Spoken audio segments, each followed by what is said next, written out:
Good day all, my name is Johnson Iyen. I'm a teacher, author and leadership coach, passionate about helping individuals and organizations grow through right thinking, sound values and practical leadership principles. Today I want to speak on a subtle but dangerous leadership problem: leaders who stop learning. Leadership rarely fades suddenly. More often it declines quietly. When curiosity dies, when listening stops, and when a leader begins to believe they already know enough. The Bible warns in Proverbs chapter 18 verse 15 that the heart of the prudent getteth knowledge, and the ear of the wise seeketh knowledge. Wisdom keeps learning, pride ends it. Let's see why leaders stop learning. Many leaders stop learning not because they lack ability, but because they gain position. Authority can deceive a leader into thinking that feedback is disrespect, into thinking that questions are threats or correction is rebellion.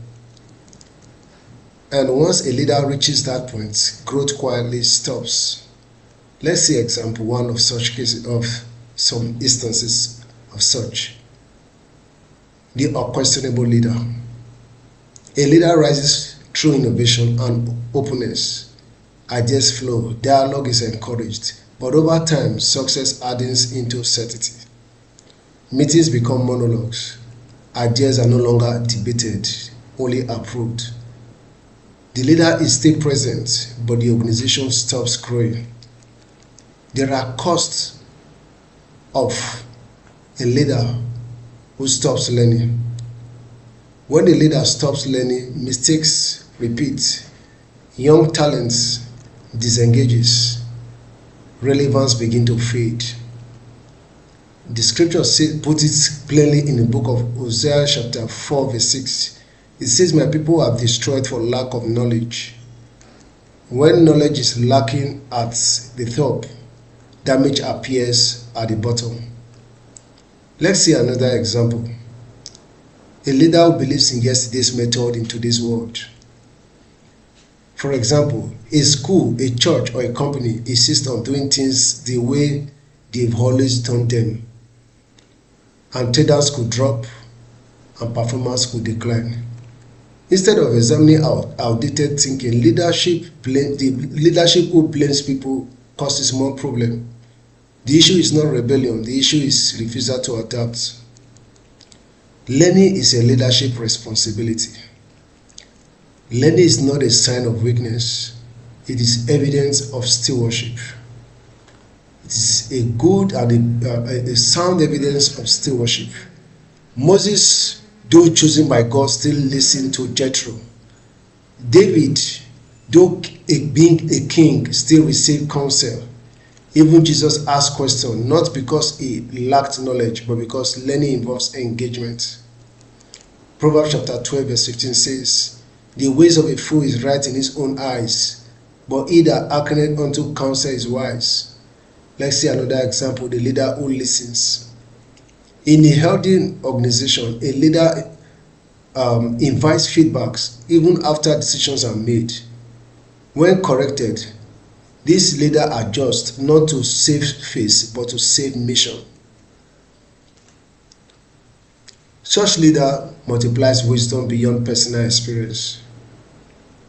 When a leader stops learning, it leads to moral decline. When a leader stops learning, reflection stops. And when reflection stops, accountability weakens.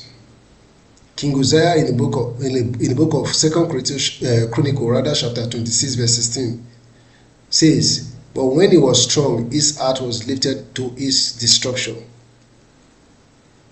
So this shows that strength without teachability eventually produces downfall. It is important that our leaders understand certain ways they can remain teachable.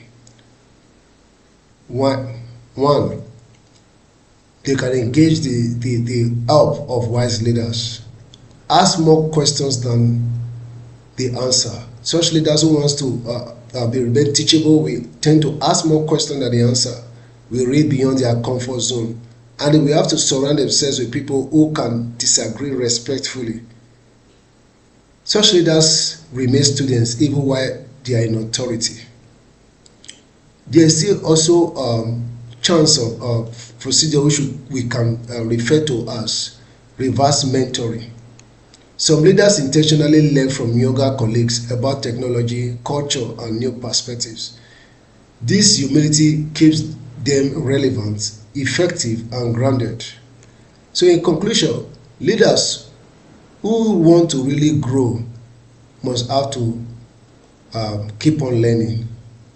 Leadership does not mean you have arrived, it means you have been entrusted. The moment a leader stops learning is the moment leadership begins to decay.